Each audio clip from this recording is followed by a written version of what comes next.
We have one or two folks that are online as well, and we are recording these sessions, so you'll be able to go back and review. So for those of you, I think everybody here probably knows me. My name is Mark Dyer. I'm with the Ducats group. We were working, or are working with VCTS on the whole implementation, configuration, migration. I can throw in a dozen buzzwords for Microsoft 365 and VCTS. The reason I'm here today is to kind of teach you a little bit more background, details, information about how SharePoint, OneDrive, and really Microsoft 365 as a whole works.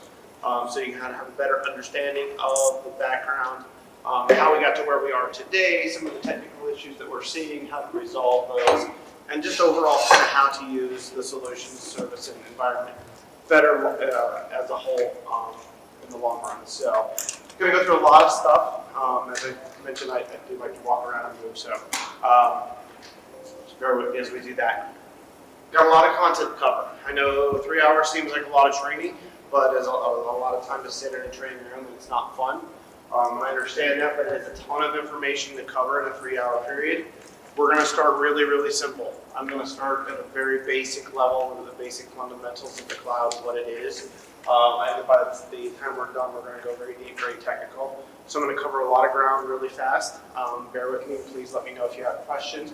The only caveat to the questions is I don't want to get into individual troubleshooting topics. I know a lot of folks are dealing with some issues right now, so I don't want to go too deep into the individual issues, but I do want to talk about the capabilities and the issues as a whole that folks are seeing and kind of what those are. So let's try to tailor the questions and work around that. There'll be plenty of time to go into the individual issues near the end, or even I'll be here the next 2 days, so there will be time to do that as well.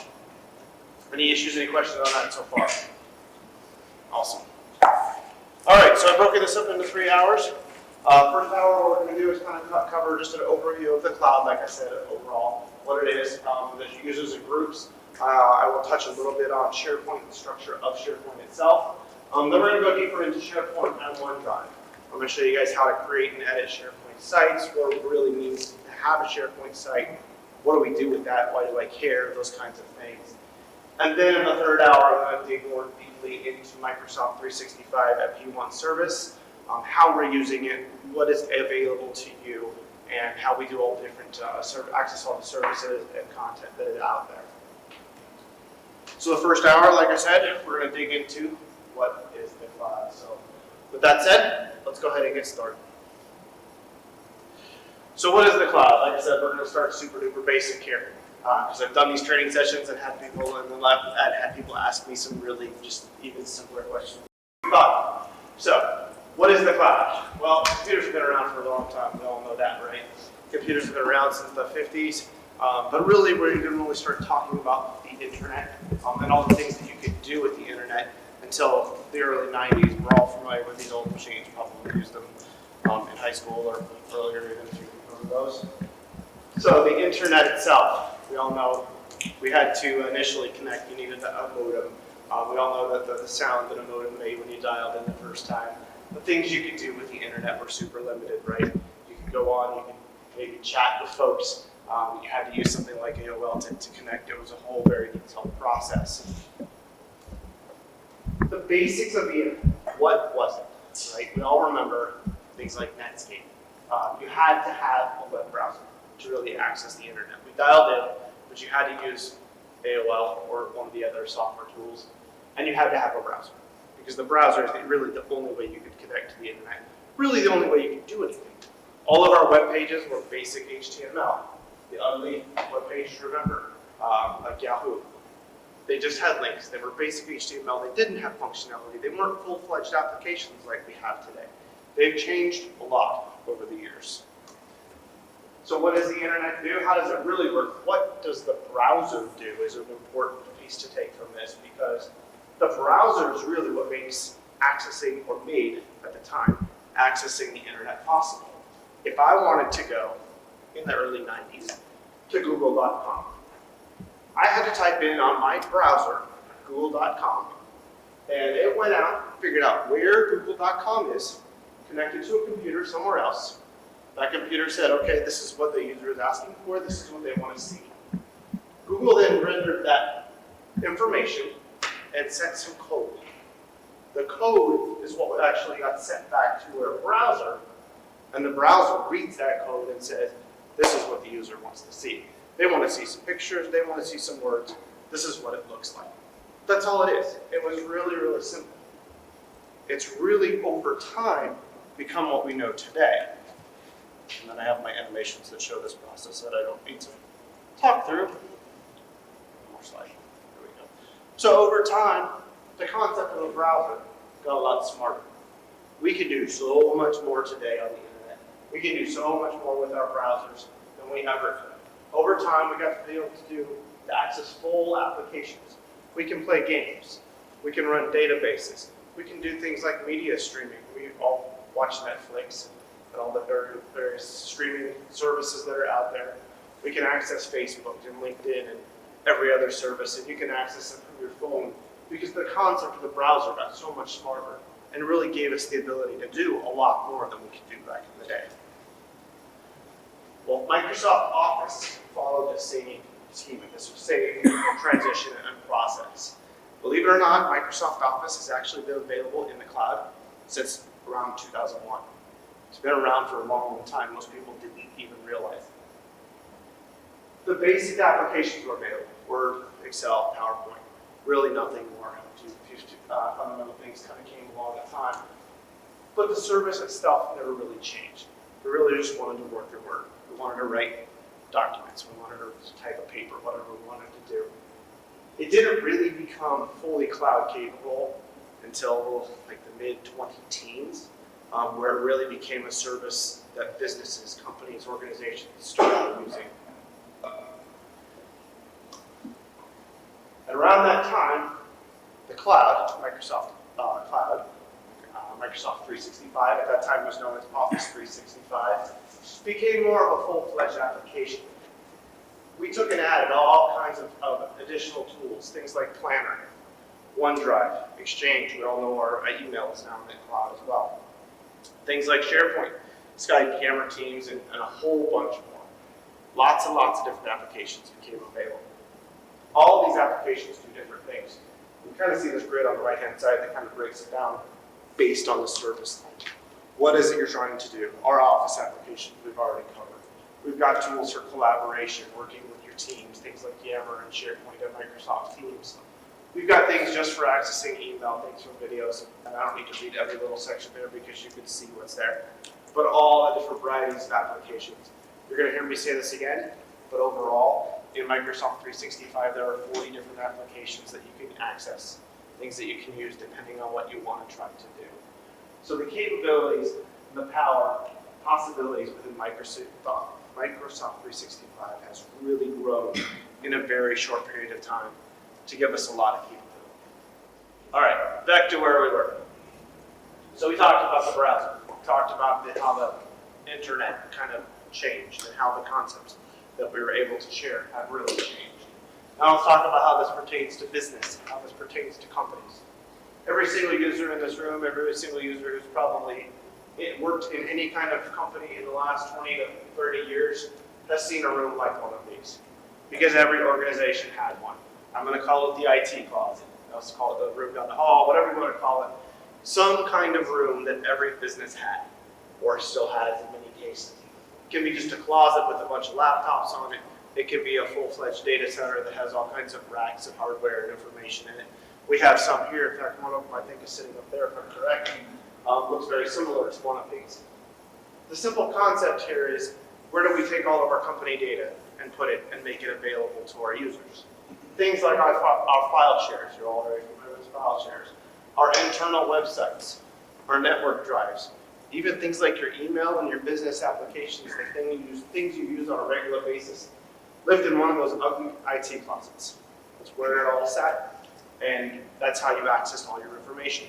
If you were out in the field, if you weren't in the building, if you didn't have some magical way to connect to the internal network, you couldn't get to that information. You had to be locally networked in some way to get to it. The cloud is nothing more than this on a much bigger scale. We took that ugly closet, we took that ugly rack, and we put it outside. This actual picture is actually one of the Microsoft data centers. I believe this one is in Iowa.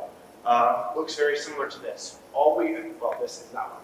All we've done is taken that IT closet, and every one of these little images here is a computer.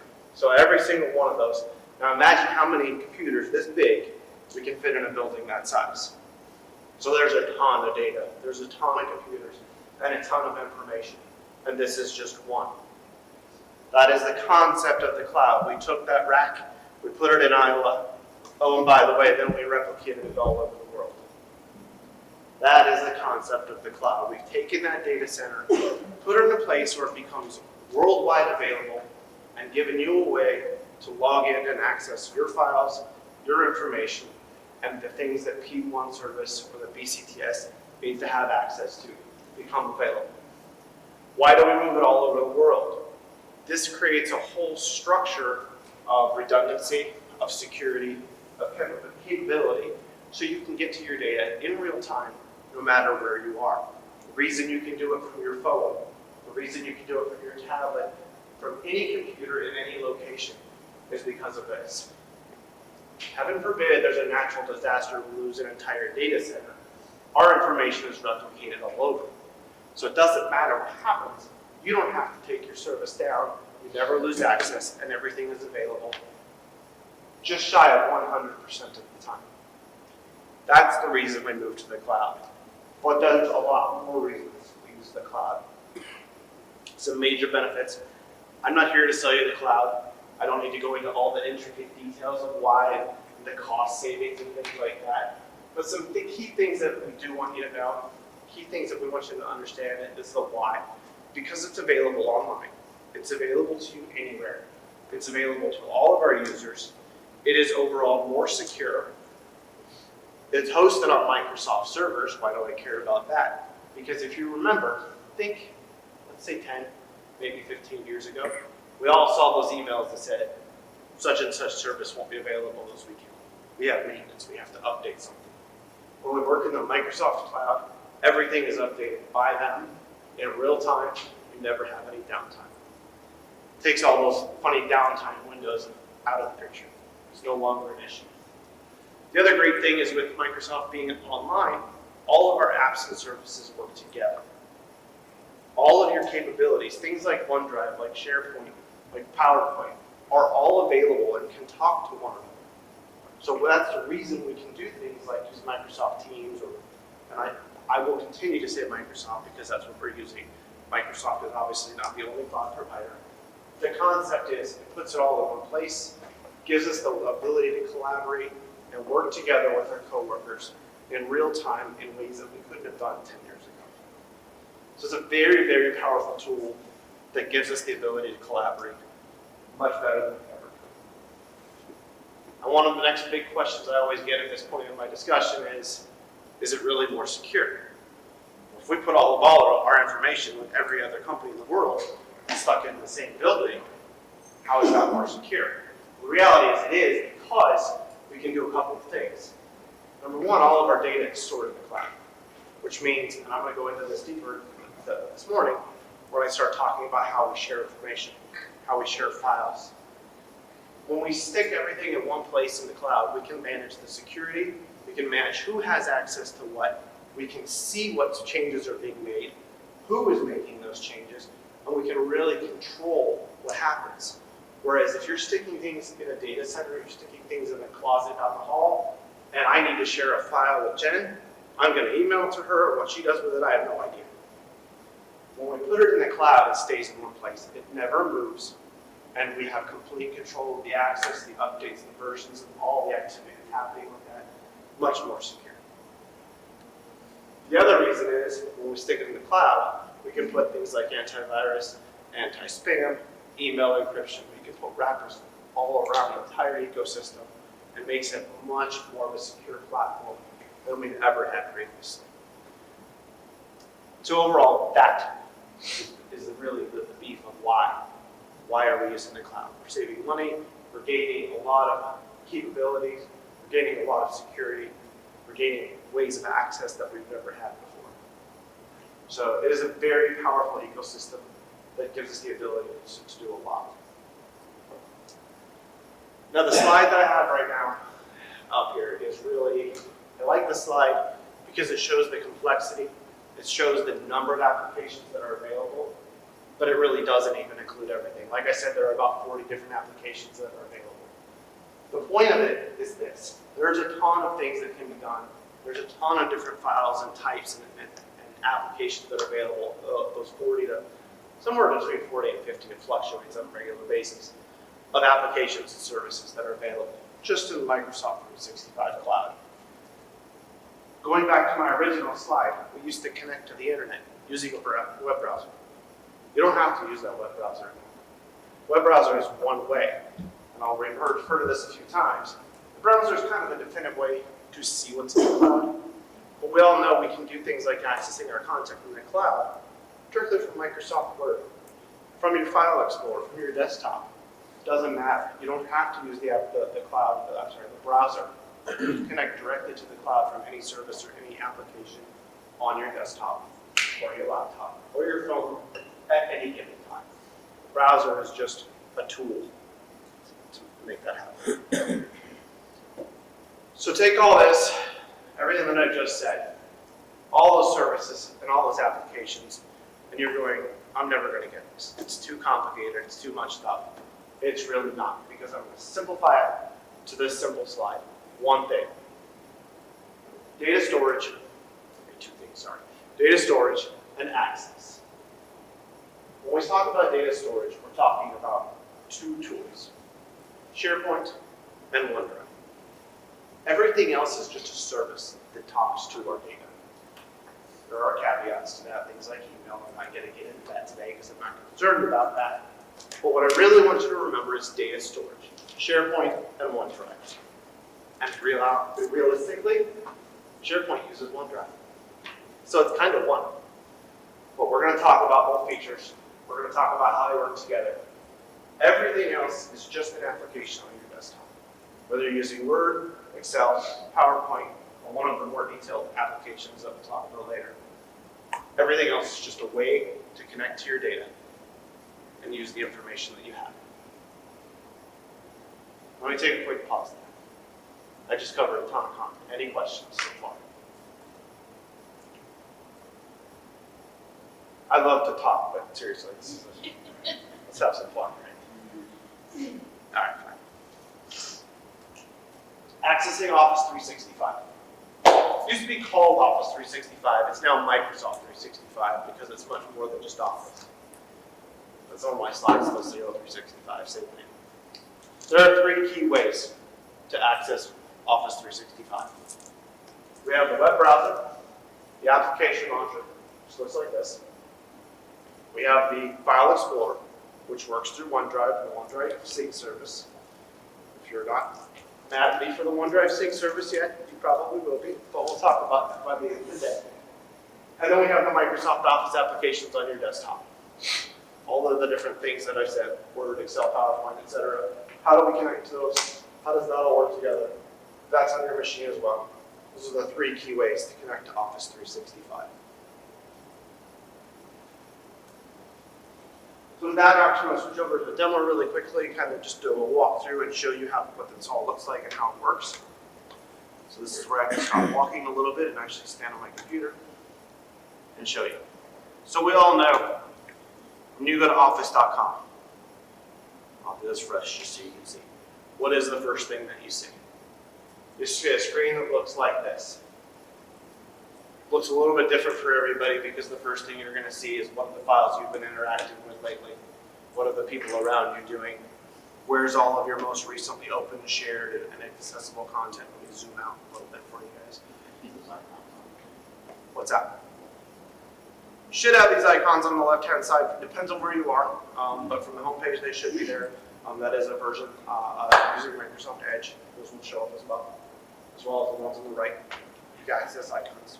He's on Office, not Share. Yes, this is just the Office homepage. On the left-hand side, you can see the different, the main icons, the services that you use the most often. Mine are going to look a little bit different than yours, of course. As we go through this today, you're going to see I have access to things that you may or may not have. Depends on who you are, depends where you work, what projects you're working on. Morning, Tony. Morning. So we can see all those different things, but I'm not I want to show you guys what is out there, whether you can see it or not, so you have an idea of what really the structure really looks like and what's available. In the upper left-hand corner, you see this little square, this 9 dots. Has 2 names. The technical name is the application launcher. If anybody says go to your application launcher, that's what we're talking about. If they say go to the waffle, it's the same thing. A lot of people like to call it a waffle. Kind of looks like a waffle, I guess. If you click on that waffle, that shows you all the other applications, maybe ones you don't use quite so often. So if somebody says, to go to Teams, or go to Microsoft Stream, or go to Power BI, again, maybe something you haven't used as often, you can go there. If you go there and you still don't see what you're looking for, you have 2 places you can go. The most obvious one here is click on All Apps.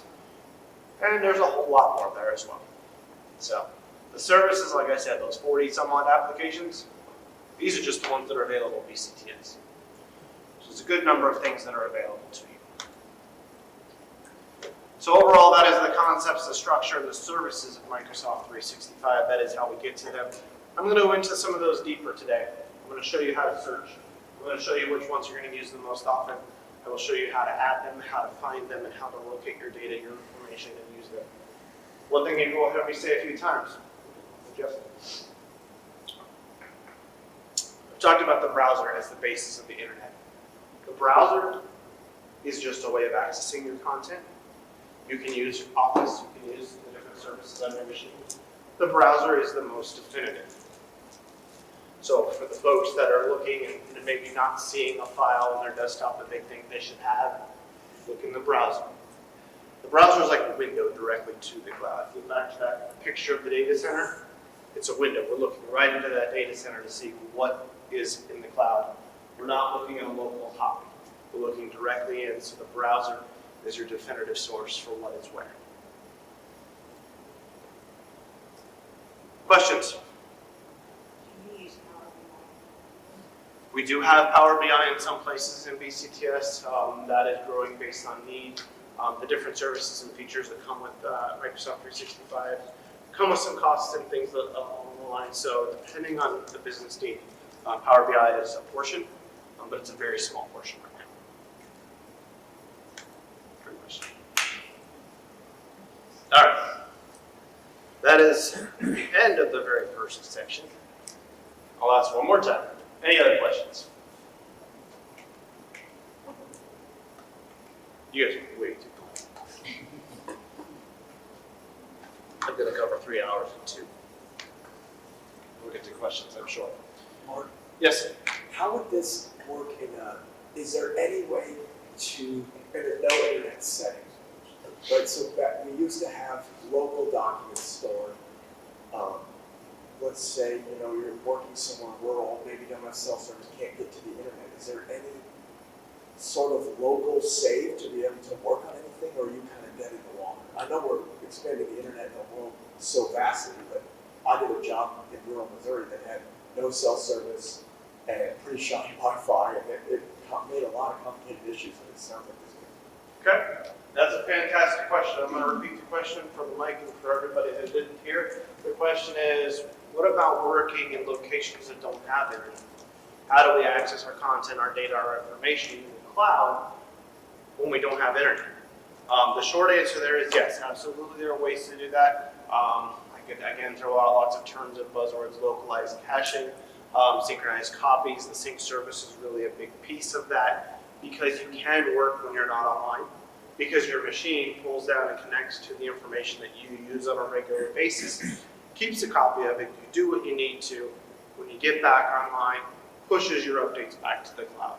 Now there are some caveats to that, especially in the third hour we'll talk about how that works and why sometimes that's an issue and how to work around those issues. But yes, the information that you have, you can pull it on your machine and you can access it all locally and do what you need to even without being online. Great question. Other questions? Okay.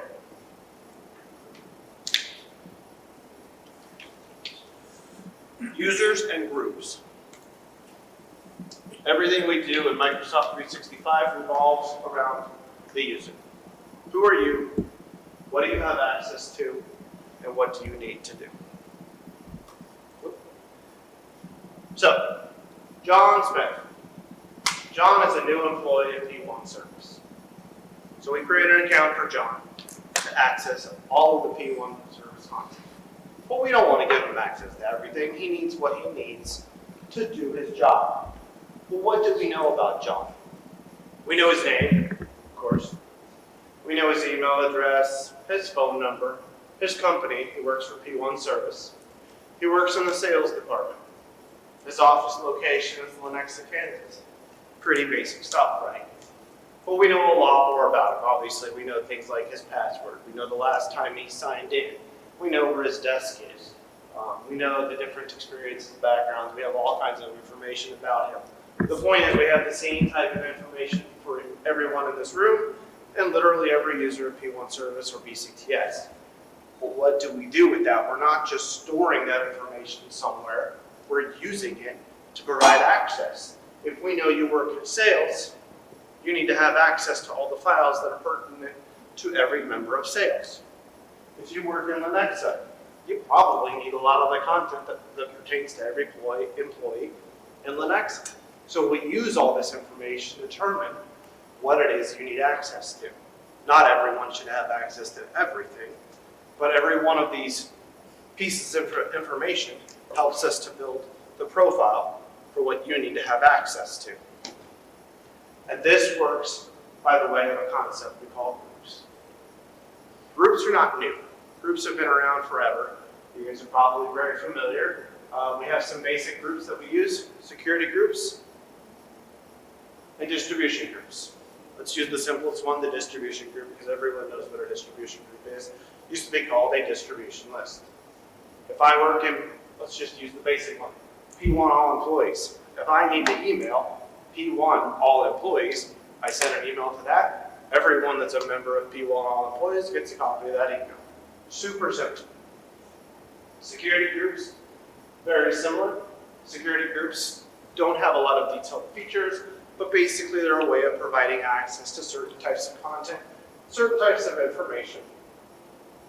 So we can send access, send details, do what we need to give access to content, to files, to information that pertains to the uses of that group. The third type of group that you see on here, the one I haven't mentioned yet, is the most important one. It is the Microsoft 365 group. We can already see from this list, John is a member of a whole bunch of Microsoft 365 groups. A Microsoft 365 group is something that works throughout the environment. Every user in the organization has the ability to create them, believe it or not. And they determine what you can do. The key roles, the key benefits of a Microsoft 365 group is this. If I'm going to create a new group, let's just say members in this room, we're here to start a new project. We're going to work on the training project for the morning. I don't know what you're good at. We need something. We need a couple of things to make this happen. We need a mailbox. We're going to need a mailbox so that for our training project, anybody can email us and we have the updates and the information that's going on around it. We need a calendar. We need to be able to plan our time. We need to be able to plan the schedule and the activities that are going on. We need to know that Alex is going to be on vacation tomorrow and he's not going to be here. So we need a calendar to coordinate all of that, right? We need a SharePoint site. Why do we need a SharePoint site? Because we need to be able to share the information with one another. We need to be able to share that information externally. What's going on? What's the update on the project? What's the status of that project? How do we communicate that information to people inside and outside of the project team? We need OneDrive storage, obviously, because we're going to have lots of files and information. We need to be able to put those somewhere where we can all access that information. And there's a bunch of other features that can come along with that as well. Things like OneNote, things like Yammer, streaming for videos. You might have all kinds of different things. The key factor here is when we create a Microsoft 365 group, all of these pieces come with it. So we create a group that really creates kind of a unified project point for us to be able to do this project. Things that don't come built in with a security group or distribution group. The Microsoft 365 group is really that collaboration group. It gives you the ability to do all the things that we're trying to do. I see some blank stares. Any questions on that? All right. We're going to explore more about the Microsoft 365 group and talk about what groups we have in P1 and how we use those today. So with that, I'm going to show you just some of the groups. This is a little bit of a demo point, but I want to show you the groups that are out there, and I want to show you different ways you can interact with the group. I'm going to show you really quickly from an administrative point, just so you can see the groups that are there, and talk a little bit briefly about the groups and the capabilities that are out there. This all works around a concept some of you may have heard of Azure Active Directory. This is where all of our users, this is where all of our information, all those things that I just talked about come from. When we go into the system, we can actually see every single user that exists in the organization.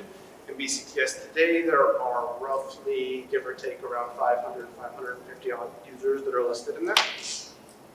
When we go into groups, we can see that currently there are 307 groups that are out there. Groups have lots of properties, details, and information. I know it's hard to see on this screen a little bit. But the short version of it here is, if I just go to some of the Microsoft 365 groups, let's just use the example of P1. There are a bunch. P1 controls is a real, actually no, I want to use the one next to the example. That's the good one.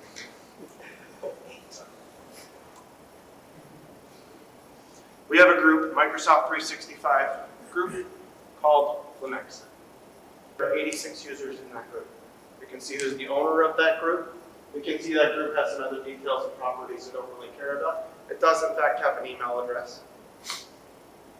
It also can do things like give permissions, give roles. It can even provide licenses, depending on what you need to do with the group.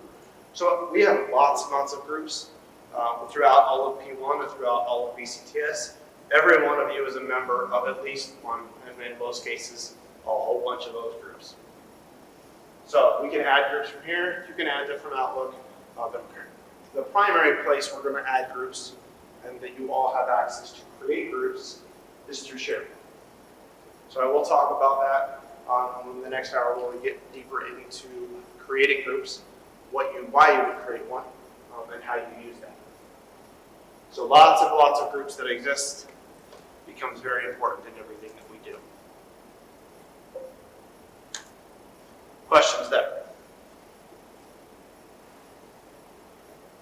If you had clicked on users in there, would you list everybody in that group? Yes. Users can be assigned in two ways also. The question was, if I click on the users, could I see the users that are there? I can go ahead and do that. Just so you can see. If I go to the members, I can see all the members that are added there, individuals, so I can see who those people are that are a member of that group. I can also add users to that group. We can either add members to groups manually or dynamically. In some cases, it's done dynamically. Simple example, if your company name is P1 Service, you automatically become a member of the P1 All Employees group. We can pick up on those properties and automatically create those memberships. That's how that works.